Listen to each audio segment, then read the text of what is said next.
No, stop right there. Put the book down. I am distracted. Stop waving that massive paperback in my face. You're going to knock my pint over. I'm not going to knock anything over. Just hear me out for 1 single second, all right? Because you have completely, utterly lost the plot today. Yeah. It is an absolute, unmitigated, bloody shambles of an idea. It is absolutely brilliant. It is properly genius. And if you'd sit still for 2 seconds, stop fidgeting with your glass, and actually engage with the material instead of playing the professional skeptic. I am engaging. I am intensely engaging with the horrifying reality that you actually want to sit in a dark room and watch a century-old, damp, miserable, completely silent film about a French boat. It is a barge, is a working river barge. The Beauty from Nevers is not just some boat. It's a boat, mate. And the film is a foundational pillar of cinematic poetry, which you would understand perfectly well if you didn't have the attention span of a caffeinated gnat. Look, you sitting there listening to us right now, you're probably wondering why we're shouting at each other across the table about a French boat from the 1920s. Forge. Let me bring you up to speed, all right? Because my friend here has gone completely off the deep end. We were looking at this guide, okay? This massive, heavy tome. It's an essential text. Cinema, the Magic Vehicle, a comprehensive guide. Journey 1, 1913 to 1950. I mean, it is an extraordinary journey designed specifically to save people, to save you, frankly, and anyone else listening who's trapped in the modern media cycle. Trapped. I like the modern cycle. Things actually explode. It saves you from the endless, soul-crushing, CGI-stuffed parade of modern remakes. Mm-hmm. It's a literal time travel experience to the golden age of film. It's supposed to pull you out of the modern sludge. Right. But out of all the films in this massive book, right, out of all the, what is it called, the uncharted cinematic treasures it promises? Yes, treasures. The one you've decided to hyperfixate on today is this absolute cure for insomnia called The Beauty from Nevers. La Belle Nivernaise. Oh, excuse me. La Belle Nivernaise, for those of us pretending to be incredibly sophisticated in French, directed by Jean Epstein. 1924. A masterpiece. And you expect me to sit here and give a polite, tidy little summary to the listener of why anyone on God's green earth should care about 1,800 meters of silent film distributed by Pathé Frères? Yes, I do. No chance. I absolutely refuse. You are going to have to prove to me and to you listening why this isn't just a tedious waste of a perfectly good afternoon. Challenge accepted, mate. Happily accepted. Because look, you were looking at this entirely the wrong way around. Am I? Yes.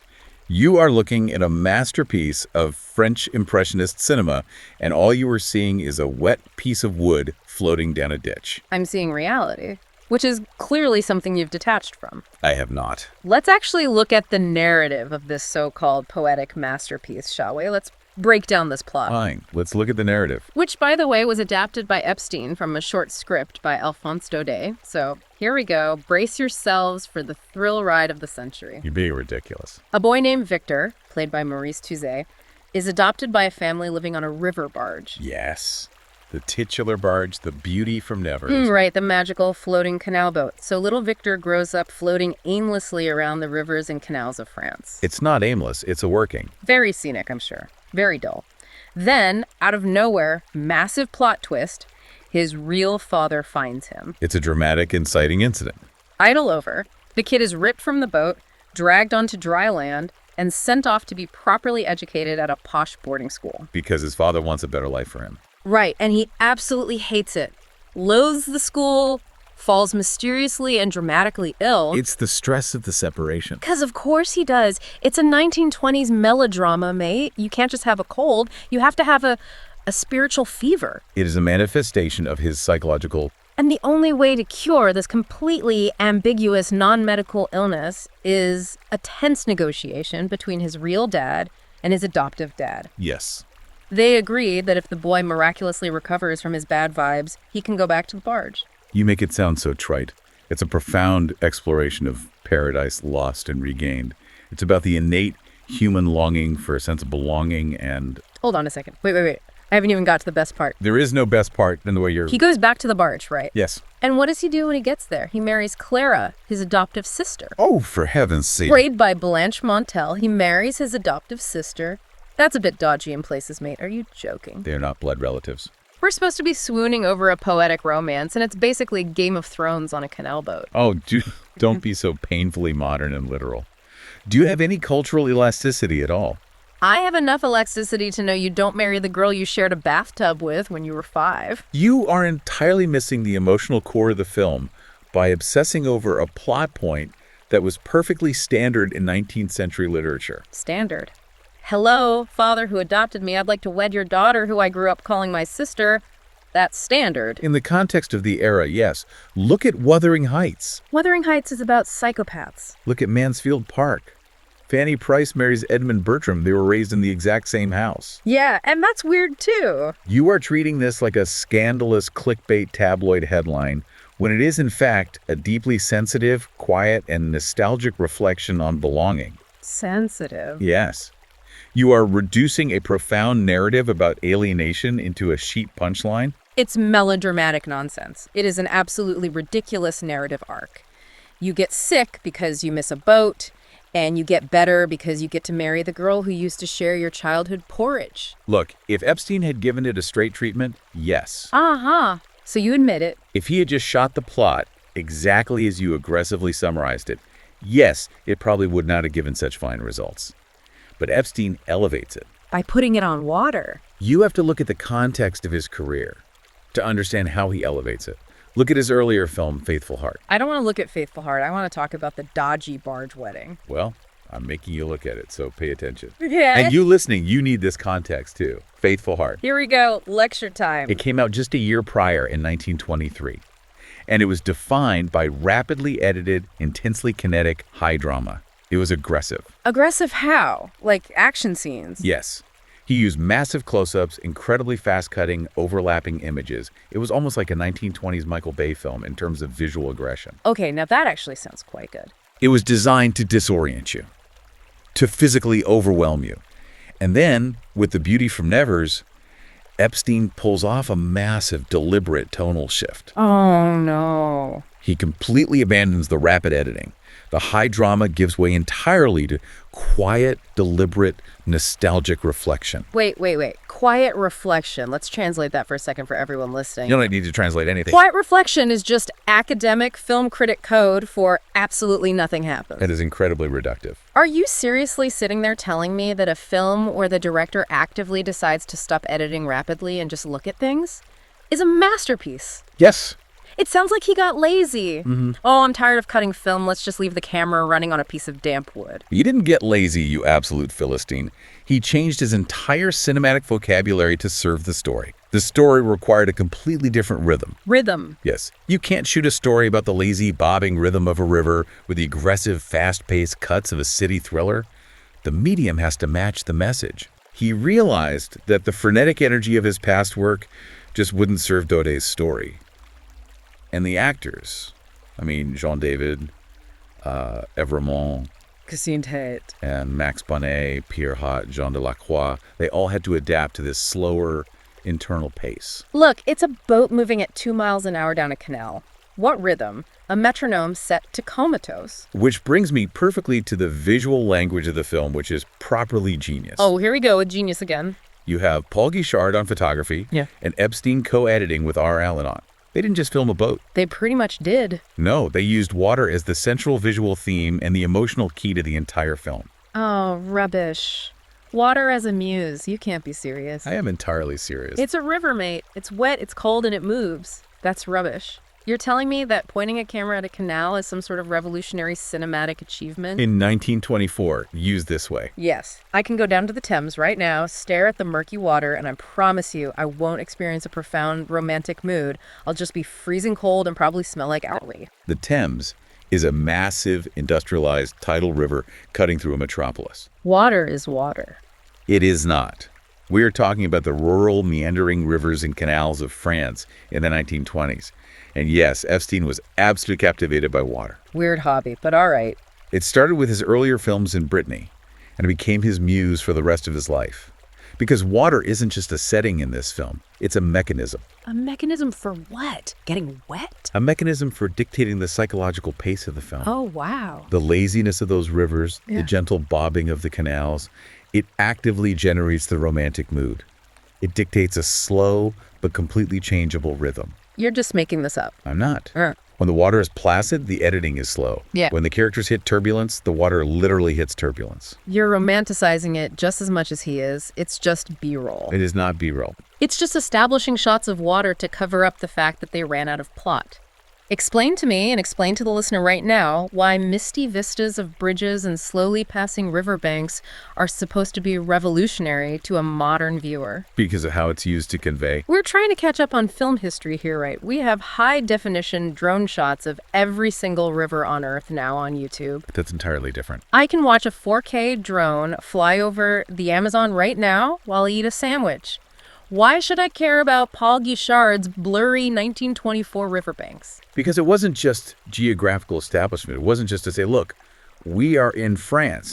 You aren't listening to the how of it. I'm listening, I'm just not convinced. The text explicitly states that the misty vistas of bridges, the slowly passing riverbanks, the accents of light among the leaves and on city boulevards, these are expressive details. Expressive of what? They were specifically chosen, meticulously framed, to symbolize psychological states. Psychological states. So, let me get this straight. Let me really understand this. A blurry leaf on screen means Victor is sad about his homework. Yes, exactly. That's absurd. But not just sad. It reflects internal joy, internal sorrow, the exact psychological turbulence of the characters without them having to mime it theatrically. Mime it. Remember, the technology of the era. This is 1924. This is the silent era. Yeah, they didn't have sound. Exactly. They didn't have a sweeping orchestral score originally baked into the film file to tell you how to feel. And they certainly didn't have dialogue and tell you, oh, Victor is feeling quite depressed about boarding school today. Right, so because they lacked dialogue, they had to rely on the visuals. I get the concept. That's basic silent film stuff. But it's more than just relying on visuals. It's about the environment becoming the character's internal landscape. Let's look at the actual mechanics of it. They were using orthochromatic film stock back then. Ortho what? Orthochromatic film. Sounds like a dental procedure. It was a specific type of film stock. It was highly sensitive to blue and ultraviolet light, but practically blind to red light. Do you know what that does to water and sky? Or makes it look black and white. It makes the skies look blindingly white and overexposed, while the water and foliage become incredibly stark and high contrast. It creates an inherently dreamlike, otherworldly texture. So when Guichard is filming the accents of light bouncing off the water, it doesn't look like a realistic documentary of a river. Right. It looks like shimmering, fragmented memory. Epstein uses the physical limitations of the film stock to create a psychological state. Wait, so the camera is essentially broken when it comes to the color red, and they just went, yeah, that's art. It's about how you use the limitation. When Victor is trapped in the boarding school, Epstein films the rigid, vertical, unforgiving brick lines. Because school is a prison. Yes. Very subtle. And when Victor is yearning for the barge, Epstein cuts to this shimmering, high-contrast fluid water. The water is freedom. The water is his soul. All right, I'll grant you the orthochromatic film thing. That's actually quite clever. Thank you. Framing the technical limitation as an artistic choice? It's smart. But mate, it still sounds like a wet slog. Oh, come on. I just don't buy that a shot of light bouncing off a puddle is an adequate substitute for an actual gripping narrative where things actually happen. Well, then you are going to absolutely hate the next point in the guide. Because this visual fragmentation, this capture of light and nature over rigid narrative, it resonates perfectly with the fragments of beauty captured in the paintings of Jean-Baptiste Camille Corot. Oh, bloody hell. Are you joking? I am not joking. Now we're doing 19th century art history. Hear me out. You're losing the plot. We were talking about a film, a moving picture, and now you're dragging some dead French painter into the pub. He is essential to the context. What does a guy with a paintbrush have to do with a bloke with a hand-cranked camera? I am not losing the plot. The plot is thickening. You have to understand the visual lineage. Visual lineage. Corot lived from 1796 to 1875. He was a leading representative of the Barbizon School. I do not care about the Barbizon School. I barely care about the film school. You will care. Yeah. Because it explains exactly why Epstein's film looks the way it does. Go on then. Impress me. The Barbizon School was a massive mid-19th century movement towards realism. Before the Barbizon painters, French landscape painting was all formalized romanticism. Which means what? It means you didn't just paint a forest. You painted a forest and then stuck a Greek god or a mythical nymph in the middle of it to make it important. Right, classical landscapes. Very posh. Lots of togas. Exactly. Highly idealized. Yeah. Fake. But the Barbizon painters rebelled against that. By doing what? They literally marched into the forest of Fontainebleau, set up their easels in the dirt, and advocated for describing subjects exactly as they appear in everyday life. No nymphs. No nymphs, without embellishment. They emphasized the distinctly less appealing aspects of reality. Peasants digging potatoes, muddy tracks, gray skies. So, a boring barge. A real barge. An unromanticized working-class barge. But here is the massive historical collision, the absolute crux of the argument. Drum roll, please. The rise of realism in painting coincided exactly with the invention of photography, the new visual art. Right. And photography created this massive cultural demand for images that looked objectively real. Yeah, because people could finally see what things actually look like. Instead of relying on someone with a paintbrush and an agenda, it's the ultimate reality check, isn't it? Exactly. This objective reality provided by the camera stood in stark opposition to formalized romanticism. People wanted the truth. They wanted the raw, unvarnished image. Makes sense. But here is where it gets absolutely fascinating, and this is where Corot becomes essential to understanding Epstein. Corot, around 1865 onwards, goes through this massive stylistic shift. Let me guess. He stopped painting boats and started painting his adoptive sister. Would you shut up and listen for 5 seconds? There's a theory. He shifted away from his earlier plein air paintings, the ultra-realistic ones, shot through with warm, natural, objective light, and he started creating studio landscapes. Just so he went backwards. He completely retreated from reality. He started painting landscapes enveloped in uniform tones of silver, full of mystery, full of poetry, anticipating Impressionism and anticipating artists like Renoir. Wait, hang on. Let me just piece this together. Please do. The invention of the camera gave everyone the hyper-realistic, objective truth they thought they wanted. Yes. And because the camera mastered reality, Corot and the painters realized that just painting reality was suddenly pointless. Spot on. Because a camera could do it better. So Corot pivots to creating these blurry, silver-toned, poetic dreamscapes because that's something a crude early photograph couldn't do. Art had to become about the vibes because photography had monopolized the facts. The vibes. Well, yes. It's actually, and I hate to admit this, it's like an early version of Instagram filters, isn't it? Instagram filters. Yeah, think about it. Today, our phone cameras are incredibly sharp, brutally realistic. They capture every pore, every harsh shadow. It's too real. Oh, I see where you're going. So what do? We slap a soft, grainy, nostalgic film filter on it. We artificially add the silver-toned poetry back into the image because raw reality is actually quite boring to look at. We don't want the harsh flash photo. We want the romanticized memory. That is actually a surprisingly brilliant analogy. Thank you. Yes. Corot gave the public the objective reality they thought they wanted, but then he evolved it into a silver-toned dream. He brought the mystery back. Okay, so where does Epstein fit into this filter? Epstein is doing the exact same thing with The Beauty from Nevers. He is taking the very tool of objective reality, the film camera, and subverting it. By making it blurry. He takes an objectively real, completely mundane setting, a working river barge, a dreary boarding school, and through his use of orthochromatic film, water, light, and rhythm, he turns it into a silver-toned, poetic dreamscape. Look, I concede the historical parallel. I really do. The transition from wanting raw reality to wanting something synthesized and poetic that is a clever connection. Vital context. The book gets a point for the silver-toned transition. But mate, I still reckon the film itself is just too slow. You're giving Epstein all this massive credit for silver-toned poetry and subverting reality, but isn't he just copying the vibe of Jean Vigo? Copying Vigo? Are you mad? I'm doing the whole riverboat thing. L'Atalante didn't come out until 1934. Epstein's film came out in 1924. He was an entire decade ahead of him. All right, fine. He was first. Keep your hair on. Wait. But the book itself, the very text you're wielding like a weapon over there, makes the inevitable comparison. Yes, because they share a thematic. It says, much of the spirit of The Beauty from Nevers is reflected in Vigo's L'Atalante. Both films, according to your precious guide, share this intense longing to escape from dreary everyday life to the freedom of Greco, and I quote directly from the text here, messing about in boats. It's a perfectly valid... Messing about in boats? That is mental. Is that seriously the highest aspiration of French Impressionist cinema? You're taking it out of context. We've gone from the profound depths of human sorrow, the psychological turbulence of the soul, and the Barbizon school of realism, to messing about in boats. You sound like Mr. Toad from The Wind in the Willows. Poop, poop, let's go messing about in boats. Stop laughing.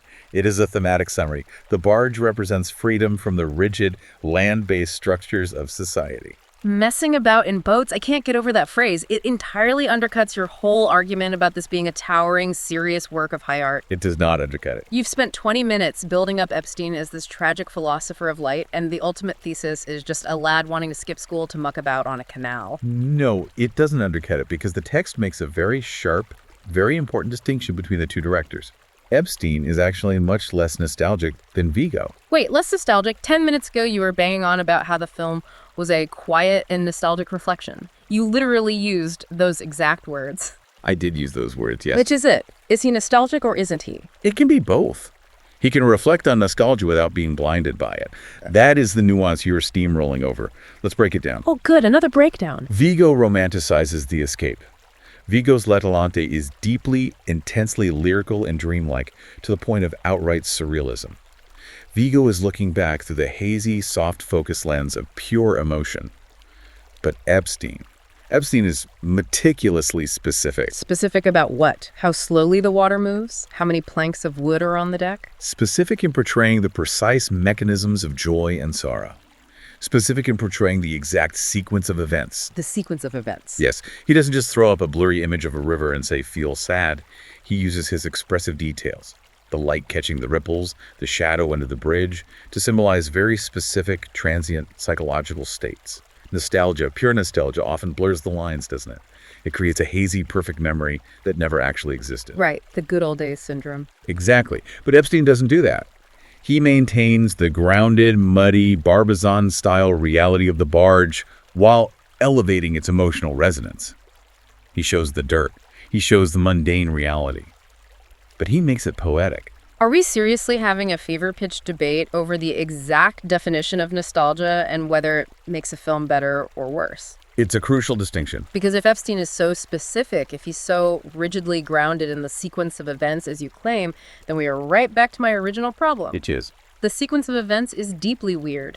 The meticulously specific plot is a bloke getting sick at school, blackmailing his dad with a fever, and then marrying his adoptive sister on a boat. You are hopelessly, stubbornly trapped in the plot. You are refusing to look at the screen and only reading the Wikipedia summary. I'm reading the facts. You are exactly the kind of viewer this book, Cinema, the Magic Vehicle, is trying to save. Oh, here we go. The magic vehicle to the rescue. The patronizing guidebook coming down from the mountain to teach the unwashed masses how to watch a movie. I'm reading directly from the text now, mate, so listen to me. I'm all ears. The book promises an extraordinary journey, a time travel experience.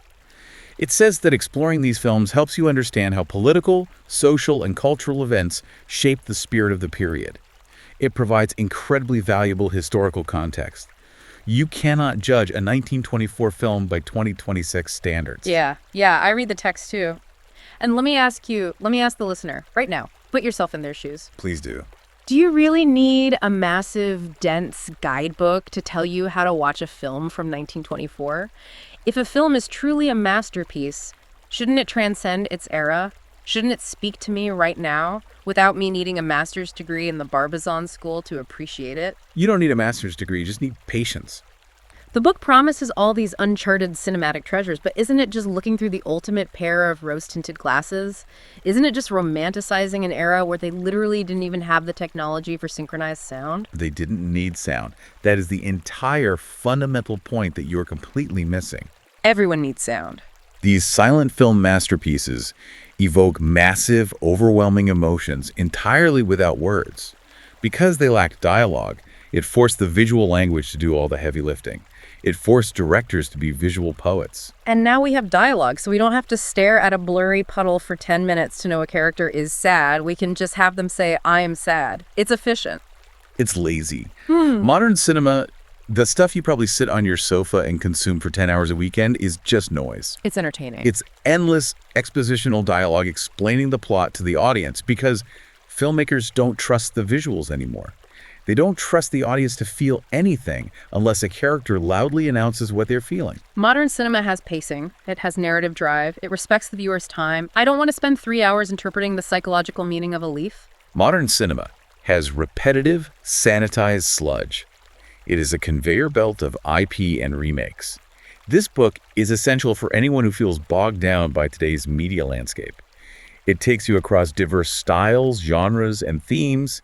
It teaches you how to see the magic again, rather than just passively having a plot spoon-fed to you through Dolby surround sound. Look, we are never going to agree on this. We could sit here until the pub closes, and we are never going to reach a polite consensus where I suddenly say, oh, you're right, I've seen the light. I'll go watch 1,800 meters of silent water right now. You're being stubborn.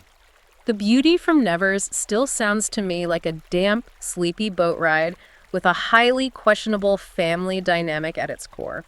I appreciate the Crow connection, I really do. The Instagram filter analogy holds up. That was your analogy. Yes, and was brilliant. But as a piece of entertainment, it's a relic. It is not a relic, it is a foundation. And it will remain a foundational pillar of visual poetry and emotional resonance, whether you have the patience to appreciate it or not. All right, whatever you say. But let me throw one last thought at you and at the listener. Go on then, quickly. Think about what we said about Corot and the invention of photography. The cycle of art. Right, the move from objective reality to silver-toned poetry. I'm wrapping this up. Listen, this is crucial. When humanity first got cameras in the 19th century, when we first demanded and received images that looked objectively real, the great artists rebelled. Yeah. They looked at that harsh objective reality, and they chose to create mysterious poetry instead. They realized that pure reality isn't enough for the human soul. Yeah, we established that, the vibes over facts argument. Right. Now, look at where we are today. Look at the screens around us. Today, we have 4K cameras. We have 8K cameras. You're gorgeous. We have hyper-realistic CGI-stuffed media that can show us every single microscopic pore on an actor's face, every individual vein on a digital alien, every single leaf on a computer-generated tree. We have achieved ultimate, inescapable, objective reality on screen. There is no mystery left in the image. Okay, I see where you're going with this. So where has all the cinematic poetry gone? If Corot rebelled against the first cameras by creating mystery, why aren't modern filmmakers rebelling against 4K by creating visual poetry? Are we too obsessed with the real, too obsessed with sharp edges and perfect pixels to actually see the magic anymore? Are we just demanding perfectly rendered boredom? Oh, shut up. You sound mental. You're trying to make me feel guilty for liking high-definition television. Yeah.